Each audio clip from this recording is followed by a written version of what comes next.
Hi guys, welcome to Duolingo Preparation Made Easy. This is week 1, day 1, and the trainer is Miss Shruti. Okay. These are just some basic instructions for all of you. Make sure you have a stable connection and a noise-free environment. We recommend you to use your earphones for the best experience. Your microphones and cameras are turned off during the session. So if you have any doubts, please do put it on the chat box and we will be answering them. Participate actively and stay on topic. Respect your instructor, your classmates, and yourself. Be respectful and professional. These are the memberships offered. As you've registered on the website, you've been upgraded to the bronze membership for free. So if you wish to go for the silver membership, what you would get is usual pro university recommendations, smart application tracking, and also free 100 hours GRE course. If you go for the gold membership, you will be getting one-on-one Duolingo IELTS classes, expert university recommendations, and also a dedicated counselor for the entire application process, which includes a statement of purpose, letter of recommendation, and visa. So we have an option called free profile evaluation with our experts. So under this, you will be getting comprehensive evaluation, university shortlisting, course recommendations, and also country recommendations. You will be receiving a recommendations report, which will be a detailed report at the end of the session. During the session, you can clarify all your doubts with the expert. We are having free live GRE live classes from Monday to Friday, 8:30 p.m. to 9:30 p.m. and it's a 2-month course. So guys, please do join. Right. And now I would request Shruti ma'am to begin the session. To all of you, can you give me a quick thumbs up if you can hear me? Come on, cool. Okay, so let me share my screen and let's begin our journey for this Duolingo classes today. Yeah.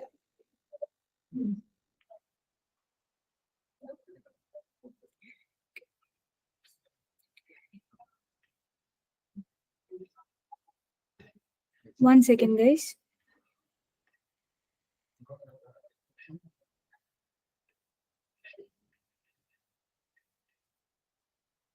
Okay. Shloka, can you please explain this gold membership that we are currently doing? I just need quick 2 minutes. Yeah, sure, no issues. So guys, along with the gold membership, I'll also be explaining how you can access the handout, right, for today's session. So I will just share my screen once.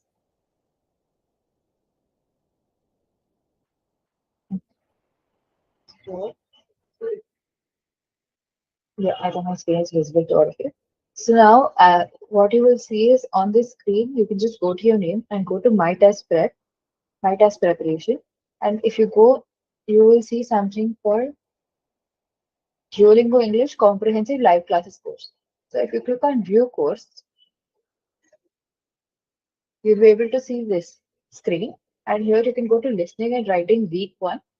And as we're in day 1 of week 1, I'll be showing you that. So you can go here, click on day 1, and click on this, and you will be receiving the handout for free. Okay, this is the handout which is made available for all of you. I've even shared the link on the chat box. Also, guys, you can also see that I've shared a Telegram group link to you guys. So you can just open the, please do join our Telegram group because you will be getting the handout answers on the Telegram group itself. And you'll also be getting extra notifications on the Telegram group. That link is valid only when you use your mobile phone and not your laptop. So please do join that link only using your mobile phone. Okay. And about the uh, about the gold membership, people who are feeling that they are not getting enough attention during these classes and they wish for more attention, then we suggest you guys can go for the gold membership and take up one-on-one Duolingo classes. Duolingo course, usually this examination is used by students to get into the graduation courses. To study abroad, this is an English proficiency language that they have to clear. Okay. Any other questions? Ma'am, I'm from Kashmir. I need some help. What? Okay. So guys, please stick to the topics here and we'll get back to you. Okay. Come on. So guys, today's the first day of Duolingo preparation classes. And first, let us understand why Duolingo and what Duolingo is and how we will be going ahead with the preparation. Cool. Duolingo is an English proficiency test, and when compared to all other examinations, it is considered convenient, fast, affordable, and trusted across the world. Okay, so Duolingo is not just an English based app. Duolingo is actually used by a lot of people across the globe to learn many languages. Okay, but then Duolingo has come up with an examination especially for English, especially for non-native English speakers.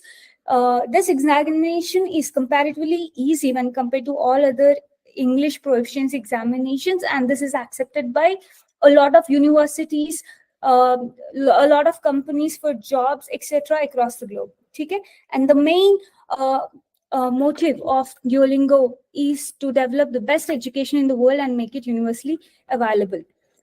Okay, now as I told you, it is accepted by a lot of universities across the globe, and it is accepted for admissions, placement, progress, and any other exit requirements. To know more about Duolingo, you can click on this link below, which you will be receiving in your handouts. Okay, and why is this test considered convenient?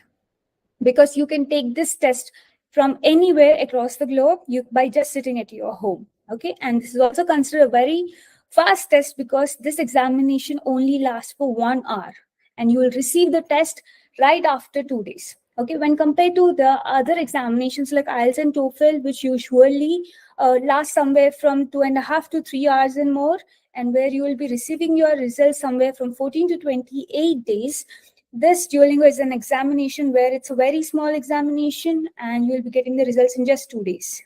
Okay, and this is also considered affordable because this is just a small fraction of the price when compared to the other test, and there are unlimited number of institutions that accept Duolingo. At the same time, you can share your results with unlimited number of institutions, whereas the other examinations you can share the result with only few institutions without any additional charge.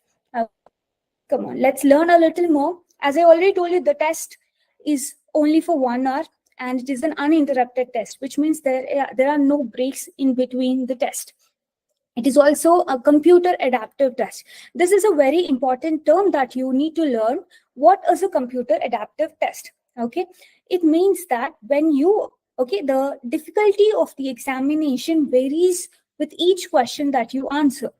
If the first question that you answer is going to be an easy one, if you answer it well, the next question might be a medium difficulty one, and if you do that well, the next question might be a tougher one.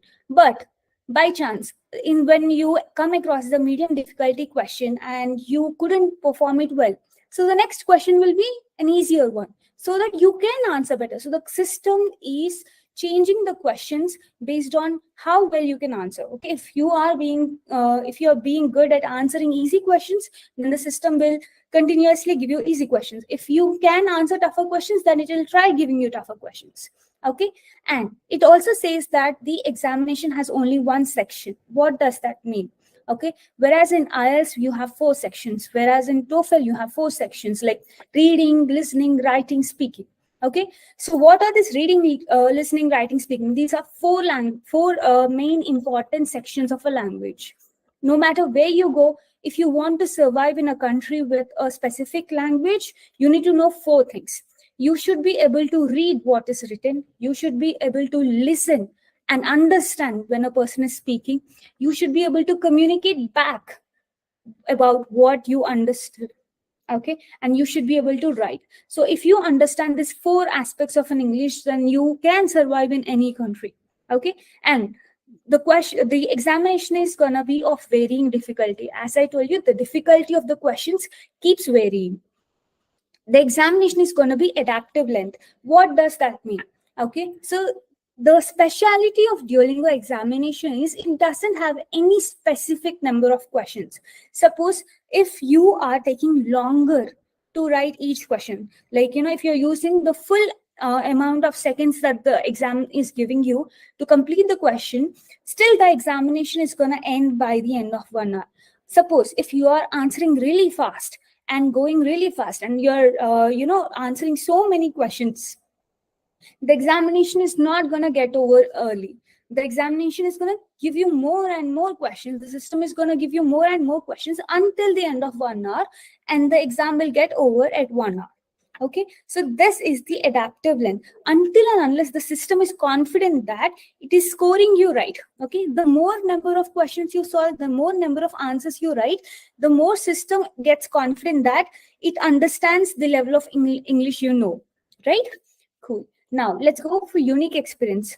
Okay, so no matter how many questions you write, no matter how many times you write the examination, you will never encounter a same question twice in Duolingo.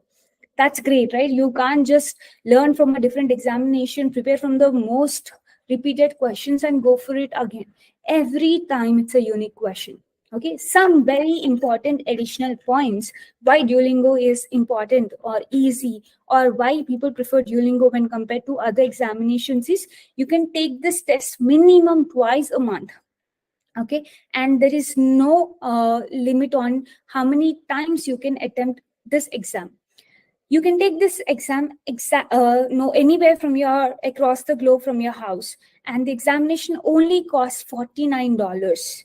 Okay, whereas the other examinations they almost charge 15,000 plus GST and more. And here in this examination, you will receive your results right after 2 days. You can directly send your marks sheet to any number of universities. We have already discussed this. Let's go forward. Cool. And so, as I told you, the examination is going to last for 1 hour. So, how is this 1 hour broken down? The first 5 minutes will be about you sitting in front of your system, making sure your webcam is right, making sure you are showing all the identification proofs required, making sure your room is noise free and disturbance free. Cool. And the next 45 minutes, you will be writing your adaptive test, which we have just discussed. And the last 10 minutes, you will be attempting two important questions, which are called as writing sample and speaking sample. So what are these? In the writing sample, you will be writing about the topic that the that we get in the examination. Whereas in speaking sample, you will be talking about a very the topic that is given to you. Okay, it could be anything about your experience or your thoughts, or you might have to elaborate or contradict or anything. You should be able to talk about the topic for minimum 3 to 5 minutes or 1 to 3 minutes. Cool. Yeah, let's go ahead. Now, so how is Duolingo scored? Usually Duolingo is scored from minimum 10 marks to maximum 160, which means the Duolingo is examination is scored out of 160 marks. But here in this Duolingo examination, you will be mostly measured on your subscores. Okay, so what are these subscores about? We have 4 subscores on which you will be scored on. First is called literacy, so the ability to read and write. Next is called production, the ability to produce. What is produce? Being able to write or being able to speak, which means you are making your own sentences in your mind. You are setting a pattern in your mind. You are being able to produce something on your own, which is called production. And what is called comprehension, the ability to listen and read, which means when you listen to a person, you try to comprehend, you try to understand what is in their sentences. Okay, when you try to read a paragraph in a chapter, you try to understand what that paragraph tells you, right? So we all might have faced this situation in earlier where you read a complete paragraph but you might not understand anything. That means we were not able to comprehend what's in the passage, right? So here you're also being scored on comprehension, the ability to read and listen. And the last one is conversation, which means the ability to listen and speak, the ability to hold a conversation. What is conversation? Two people should be able to communicate, understand what the other person is telling, and you have to give a response to the question that is posed to you, right? So these are 4 things which you will be evaluated on. And if you clearly see, each one of the subscores involves 2 basic aspects of a language. It could be read and write, or write and speak, or read and listen, or listen and speak, right? Cool. Let's go. Now, just this is a simple thing that you should know, how Duolingo scores are comparatively, equivalent to TOEFL and IELTS. If you see, if you score somewhere between 140 to 145, which is not very tough in Duolingo, that is equivalent to 7.5 in IELTS, which is considered very good score in IELTS. Okay, whereas if you see when you score 140 to 145, it is equivalent to 110 plus in TOEFL, which is also very good score. So if you target somewhere between 130 to 135, you will be able to apply for most of the universities with a really good score. Now, these are some few important points that you should be aware of before writing the final examination is to make sure you use all the time available to answer a question. Okay, you will not be given higher score just because you are solving the questions faster. Okay, and the longer responses that you, the more number of, like if they are asking you to write 50 words, minimum 50 words, if you're writing 100 words, if you are being able to write confidently 100 words, then go for it, because the more you will be able to write or the more you speak, system gets a chance to evaluate you more, which means there's a chance of you getting a better score. Okay, if you write less, the system will only get a chance to evaluate you less, and it might think that you know a little less English, like no, comparative to others. So in that case, what I would recommend is, as long as you're confident, try writing as much as possible. If you're confident with only 50 words, then don't write more, because if you want to write more, but if you write mistakes, then the system will think again that you're not so good at English. Cool. Now, you will not be getting any negative marks in this examination if you do any mistakes. Okay, so don't worry about it. And you can't return to a question, so there's only next button. You can't go back to your previous question because each question is timed. And try not look so don't look at the timer, don't get confused, and always make sure that you check before clicking on the next button. Make sure that you check your answers. Okay, cool. So these are all the types of questions that we will be having in the examination, and we will be discussing all these type of questions in the next 2 weeks. So give me a quick second, guys. I want to look at the comments. So okay, so I see a lot of people have told that this examination is easier because it is of shorter duration and easy compared to other fluent English tests. That's a very good point. That's why we would recommend Duolingo, because it has a lot of benefits. Okay, and this is a very good examination for you to improve your English if you are underconfident. Okay, it's not so, whereas other examinations, they focus most on the academic English, whereas Duolingo focuses most on how well you will be able to survive in a country with a English speaking people around you. Okay, it involves everything about basic communication, communication with your peers, communication with your teachers. It focuses more on surviving skills along with your ability to have your academic skills. So that's why we recommend Duolingo. Next, these are all the types of questions that we will be preparing today. Okay, each day I'll be explaining you about the type of the question that we will be discussing that day. So here today we'll be discussing the first two type of questions. These are called as read and complete and read and select. And if you see, each question is repeated minimum 4 times in the examination and the time per question. I'll get into details of it now. So first, let's discuss about read and complete. Okay, this is how in the examination this question is going to look.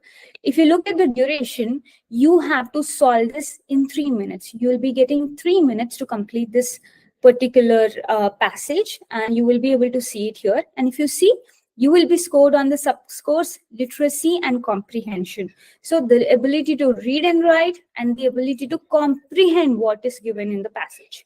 Okay, so if you see here, you will be able to see how much time has passed and how much time is left over. And you can also see that the next button here is not enabled. So this will only be enabled once you complete all your questions. Cool. Now, some of the very important points that you should remember before you start solving this question is that here your main task is to read the passage and you have to fill in the blanks. Okay, if you see, these are the blanks. Okay, you should fill in the blanks. And this passage could be somewhere around 100 words in length, and you might have to complete some words somewhere from 8 to 10 words. Look at this, guys. This question is going to repeat minimum 3 to 7 times. On an average, a lot of people have seen this question for 6 times in their examination. So I hope you understand how important this question is. And you'll be getting 3 minutes to complete.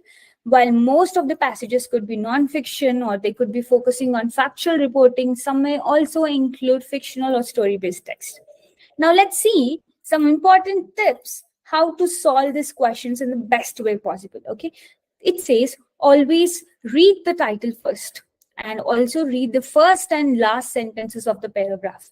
You have to know why we are doing this, because you read the title, you will be knowing why we are doing this. Like, what is the passage about? If I say Diwali celebrations, so which means the heading itself tells that the passage is going to contain all the information about the Diwali celebrations, right? So, yeah. And here they're also talking about first and last sentences of the paragraph. We are talking about the first and last sentences because look at this passage, guys. In this example, the first and last sentences, they don't have any fill in the blanks, which means they will be able to give you some information regarding the passage. Cool? The content of the passage. And also start by completing the words you're confident about. And when you come across words you are not confident or unfamiliar, you put them aside, go completely read the passage, try filling the blanks that you know, and come back after completing the passage. Then when you have at least like 8 words out of 10, when you reread the passage, you might understand the context and you might get the right words into your mind. Okay, and there are different kinds of spellings between American and British. It's recommended to use American spelling here. Always pay attention to the topic information. What is topic information? You'll be getting the topic information from your title, from the first and last sentences. And also make sure that you read the context available and try guessing the words. Okay, you should also have good grammatical knowledge to fill in the blanks. Okay, I'll explain this point clearly, guys. There are 2 kinds of words. Okay, there is something called as content words, and then there is something called as grammatical words. So what are content words? Content words are words which are complete in itself. See, when I say cricket, you already know it's cricket. Cricket is a sport. Cricket is complete in itself. You already got a picture in your mind.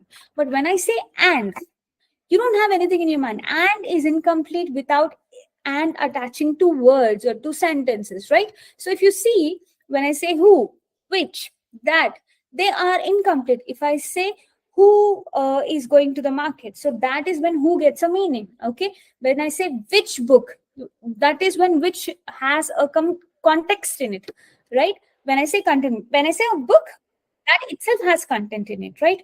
Yes. And make sure you practice every day. Let's see what are these content words. Okay, what are content words?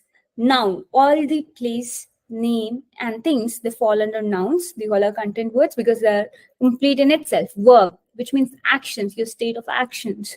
Adjectives, describes an object, person, place, or thing. If I say he's a tall man, okay, and it's a beautiful place, so the tall, the beautiful, these are adjectives, they're describing, so they have some content in them, right? Whereas adverb tells us how, where, or when something happens. Okay, if I say the event took place greatly, so that's an adverb. Cool. Let's go. Now, what are these function words? Function words are nothing but the grammatical words. Whereas if you see, look at them. They are like verbs, prepositions, articles, conjunctions, pronouns. He, she, these are incomplete without I knowing what am I referring to, right? Conjunctions like and, or, you have to use. They get their meaning only when they connect. Articles, the apple, right? Preposition. Prepositions like, I can say the book is on the table. So here I'm trying to tell the relationship between the book and the table, right? So all these words are incomplete without the content. These are called function words.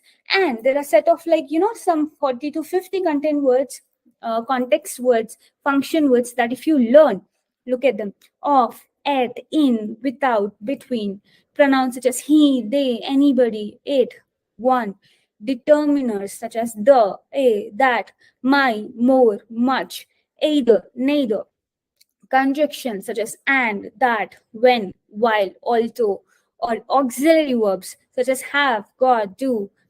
So all these things, you have to remember these words because whenever you come across a 3-letter word or a 2-letter word or a 4-letter word and you have to just fill in 1 or 2 letters, they are mostly going to be the grammatical words, right? So if you are confident about which word to use where, and this is going to help you solve half of the question easily, because if you see a passage and if you have to solve 10 fill in the blanks in it. 5 could be your context-based questions, and rest 5 could be grammar-based. Cool. Now, let's try solving this together, guys. I want all of you to try solving this with me together. So, while solving this, I also want you guys to think of all the important points that I told you. Okay. So, when you see a passage, you are asked to first read the title, which says, Discover the Fascinating World of Humpback Whales. So this is telling me, the title is telling me that this passage is going to be about humpback whales, right? So here, how are we going to solve this, right? I'll be reading each sentence and I will be looking at you guys. I want you guys to solve. Tell me what could the word be. And then in the end, I'll reveal all the answers together. Okay, so yeah. First, let's also read the first and the last sentence of the passage, which says, humpback whales can live up to 45 years and they usually live alone, is the last sentence. So this could be something about how they live, right? So guys, come on, now let's start solving it. They MIG dash between T dash dash places. What could this be? What could be the first one be? Come on. They MIG dash dash dash dash. It's a 7-letter word. So I see some people coming up with the word called migrate. Okay, cool. Can somebody tell me what's the meaning of migrate? Yeah, good guys, good. I see a lot of people coming up with the word called migrate. Come on, what could be the meaning of migrate be? Okay, yes. So migrate means traveling from one place to another. Okay, so they migrate between T dash dash places. What could this be? Come on. Good. So they migrate between the places. Very good. So come on, guys. Let's move to the next one. Okay. So they migrate between the places TH dash dash feed. Okay. Try understanding this. They migrate between the places. Guys, I see some people are telling they, but there are also other words that fill in the 4-letter TH dash dash. What could it be? Come on, try. Okay, come on, try. Okay, so I'll come up with the correct answer. They migrate between the places that feed. Okay, they migrate between the places that feed. I dash the win. Come on, try this. They migrate between the places that feed. I dash. What is this? Yeah. So this, see, feed in the, right? In is your preposition here. Okay, feed in the WIN dash dash dash. Okay, I see winter. So they're talking about seasons here. It's very clear, right? So they're telling that in these humpback whales, they migrate between the places that feed in the winter and the places next and the places. Try seeing the context here, guys. It is repeating. They migrate between the places that feed in the winter and the places. And the places, come on, it's not they. They, okay. So I see the answer is they from a lot of people. Okay, so they migrate between the places that feed in the winter and the places they give BI dash dash dash. Okay, good, guys, good. And the places that give birth in, come on, it's again a weather condition in the summer. Very good. So if you see, if you are trying to solve this, here we have only 2 content words, which is migrate and birth.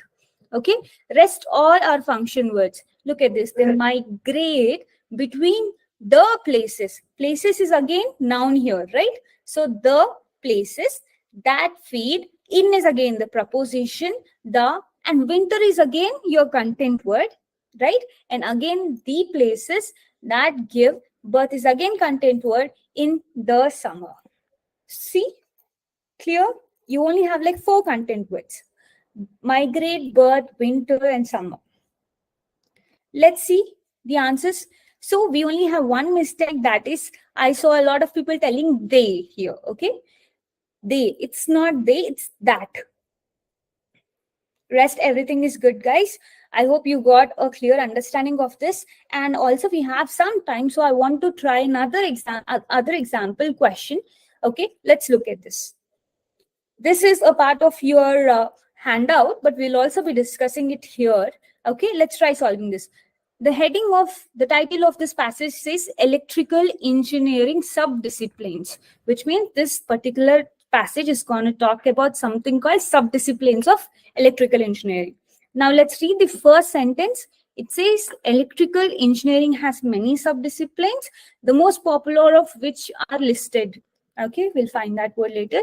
And we'll also see the last sentence. Sometimes certain fields such as electronic engineering and computer engineering are considered separate disciplines in their own right. Cool. So we understood that this particular passage is going to talk about electrical engineering subdisciplines, right? Now let's try solving this. Electrical engineering has many subdisciplines, the most popular of which are listed BE dash dash dash. Come on. Okay, good. Yeah, are listed below, right? Are listed below. Although TH dash dash dash. Come on, although TH dash dash dash. Or yes, although there are elect dash dash dash engineers. So which engineers are they talking about? Follow the content here. Although there are dash engineers. Read. See, guys, look at the title. The title itself has the content, right? No. Although there are ELECTRICAL.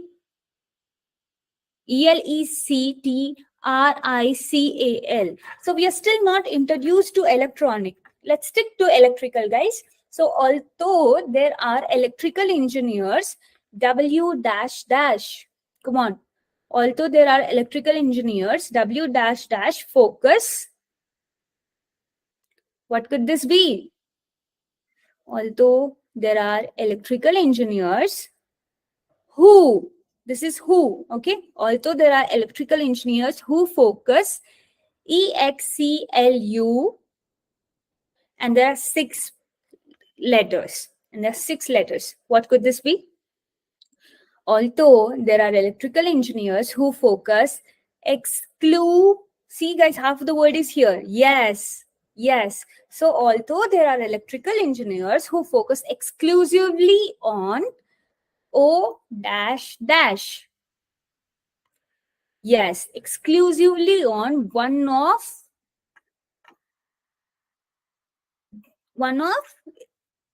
these subdisciplines or their subdisciplines. Okay. Although there are electrical engineers who focus exclusively on one of these subdisciplines. Very good. One of these subdisciplines, many DE dash dash. Come on. Many DE dash dash with a combination. Very good, guys. I see how you are trying to form these words. Okay. Many deal with a combination O dash them. Come on. It's of them. Very good. So I see how you guys are trying to fix this. We were stuck on this electronic engineers thing here, but we were not introduced to it yet. Okay. Also, because here when you're given fill in the blanks, you will not be thrown unknown words out of nowhere. Okay. Try understanding the context, try understanding the connection between the first sentence and the second sentence. Okay, don't get confused just because I asked you to read the first and the last sentence before. Okay, always remember when we are talking about something, we don't first say first sentence and then the third sentence and then go back to second sentence, right? So when we say first sentence, we try to add something to first sentence or talk about something in the first sentence and then go to second sentence, right? So there's always a connection between first sentence, second sentence, and third sentence. So just because you found electronic engineering in the third sentence, don't get confused and place that in the second sentence. Be clear on that. Okay, very good. Now let's try solving the second question type here. Okay, which is read and select. Let's look at this, guys. This is how the read and select is going to look in the examination. If you see, you'll be getting this question. You'll be getting 1 minute to solve this question, and you'll be evaluated on literacy and comprehension subscores. Okay, look at this, how it's going to be. You will be given multiple words like this, and you will be asked to select the real English words in this list. Okay, let's check this out. Some of the very important points to remember are, in this vocabulary type question, this requires you to select the real words from the list. What does that mean? So you will be given a bunch of words, with some words being real and some words being wrong or wrongly spelled, or some words they don't even exist, right? Or they might be wrong in grammar. Okay, so the list will contain both real and unreal words, and your task is to identify the real words with meaning. Okay, and you will need to read each word in a list and decide if it's an actual word in English. So why they are trying to tell this sentence? Always go one word after the other. Okay, read a word completely. Don't just look the overall picture and decide this exists, this doesn't. Okay, always go one after the other and then decide, okay, does this exist? Yes. Does this exist? This doesn't. Okay, don't touch it. That's how. Go through each word. It's crucial to only select the words you're confident, okay? And don't select the words that you're not confident about. Why are they telling this? Because sometimes we might get confused that this word might exist, I might not know it, right? But there's nothing like that. See, this is a very easy examination. Consider, tell yourself that you can do better. If you're not confident about it, let's not touch it. Okay, you must have heard it at least once. You will be knowing it. If you're not knowing it, probably that word doesn't exist. Okay, and to prepare for this question type, focus on building your vocabulary by continually learning new words. Okay, cool. Now if you see, you'll be getting 60 seconds to solve this question, and the question will be repeated for minimum 3 to 7 times in the test. So this question is as important as the previous one. Right now, some of the important tips is to read each word multiple times. Make sure that you check the spelling of each word that you read, okay, because there could be spelling mistakes, and there could also be incorrect forms, such as if I say sleep, sleeping is a real verb, okay, that word does exist. But if I say sleepily or something like that, that doesn't exist. So sleepy is a word, but sleepily is not a real form of the word, right? It is an incorrect form of that word. So try understanding, try looking at it and see if it's the correct form or an incorrect form. Don't guess, only select the word that you're confident about, okay? Now, there could be any number of real words. It's not like you'll only always find 5 correct words, nothing like that. In some question, you can find 15 correct words. In some question, there could be only 5 correct words. So always be confident in yourself and select the right number of words. Okay. Now, always read carefully. Some words look real, but have small difference from the correct English words. Okay, cool. Now, this is the question, guys.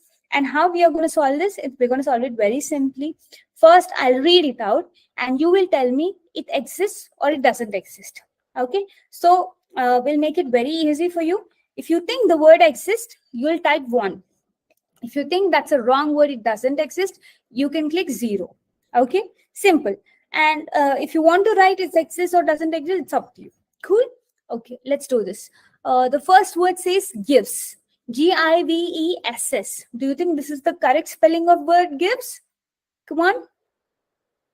Okay, I see people telling this is the wrong one. Cool, good. Let's check all the answers in the last. But yeah, next one, these. Do you think there's a word called these? Is it a real word or a wrong word? I see people telling wrong, it doesn't exist. Great, cool. The third word, which is called wait, W-A-I-T. Is it a correct word or is it not? Good. I see a lot of people telling it is a correct word.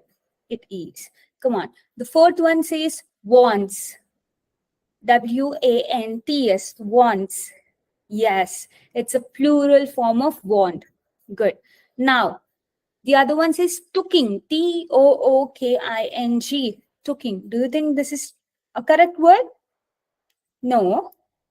Okay, okay. Why do you think this is wrong, guys? This is wrong because took itself is a past form of take. Okay, and taking exists, that is a continuous form. But tooking does not exist. You guys are right. Very good. Yeah, yeah, good. Okay, now watching. Do you think watching exists? Watching. Yes, yes. Good, good. Bookcase. What about bookcase? Bookcase. Is it a word?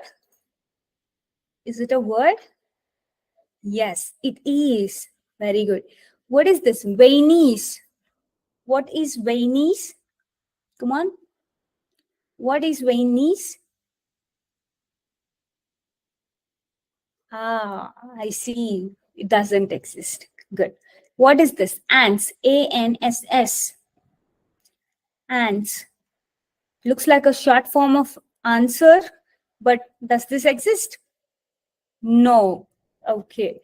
Now, Wateen, Watten. Have you heard of it? Does this exist or doesn't exist? Just ask yourself, have you heard of it? No. Good. Neither did I. I did not hear about it. Okay. Next one. What is this? Someter. Somether. Someter. Have you heard of it, guys? No. No. Good, good, good. Okay. Next one. Answers. True. Does this exist or not? Yes. Plural form of answer. Next. Walks. Walks. Walks. Yes. Okay. She takes long walks. Right? Dress on. Dress on. That's a real word. Dress on. Right? 19. 19. Is the spelling right? Does this word exist? It does. Guys, you might get a lot of questions on the spellings of the numbers. So make sure if you are a little confused about the spellings of it, try practicing a little more on it. Okay. Next word, guys, third. THIRT, third. Do you think there is something called third? Could be 30 or thrusty, but this doesn't exist, right? Yeah, good. Next, wattle. WATL, wattle. Wattle. Good, very good. Last one, guys. Waiting. Waiting. Very good, very good. Now let's check the answers, guys. Let's look at it. See, there are only few answers. Wait is correct. Wants is correct. Watching is correct. Bookcase is correct. Answers is correct. Walks is correct. 19 is correct. Waiting is correct. Okay. We guessed dress on is correct, but that's not, because dress itself is a word. On is a word. Dress on is not a word. Okay. Think of it again and again. Bookcase is a word, right? But dress on is different. And if you see here, we have like how many right answers? 1, 2, 3, 4, 5, 6, 7, 8. There are only 8 right. Overall 18, right? So there's not like, you don't ever have specific number of right answers. It's always like, none of us have heard of all these words. Bainies, ANSS, Batines, Samothar. All these words are something new to you and me. So all you have to do is you have to trust your gut, you have to trust yourself and be confident about the words that you know and just click on them, right? Cool. Okay, guys. Now, there are other questions which you will be getting in your handouts where a moderator has shown earlier. And I would like you guys to go there, check out the handouts and try practicing them. We'll be having a lot of questions coming up, a lot of topics we'll be discussing every day. And in 2 weeks, you'll be completing your Duolingo course. Okay, isn't that a great news? In 2 weeks, you will be confident in writing your Duolingo examination. Now, if you have any questions regarding anything, you can ask me on the chat box and I'll be helping you out.